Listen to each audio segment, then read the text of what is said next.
Hi friends, ఎలా ఉన్నారు? అందరికీ వందనాలు. మేమైతే దేవుని కృప వలన చాలా బాగున్నామండి. ఈరోజు లంచ్ చూద్దామండి. ముందుగా రైస్ అండి, తర్వాత బిర్యానీ అండి, ఎగ్ కర్రీ చేశానండి, బెండకాయ ఫ్రై, రసము, పెరుగు, ఇంకా కస్టర్డ్ యాపిల్స్ అండి. ఇంకా ఈరోజు మేము మా అమ్మగారికి ఒంట్లో బాగాలేదని చూడడానికి వెళ్ళామండి. దారిలో టీ తాగడానికి ఆగామండి. అక్కడ చిన్న చిన్న షాప్స్ ఉన్నాయండి, అందులో టాయ్స్ ఉన్నాయండి, చాలా క్యూట్గా ఉన్నాయి. ప్రక్కన చూస్తే ర్యాబిట్స్ ఉన్నాయండి. ఇంకా కొంచెం పక్కకు చూస్తే బుల్లక్ కార్ట్ ఉందండి, చాలా బాగుంది. చూడండి ఎంత బాగుందో. చిన్న మాట, యథార్థముగా ప్రవర్తించువాడు రక్షింపబడును, మూర్ఖపు ప్రవర్తన గలవాడు హఠాత్తుగా పడిపోవును.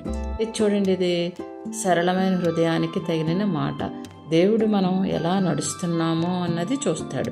సత్యం, న్యాయం, నిష్కపటంతో నడిచేవారు రక్షణ పొందుతారు.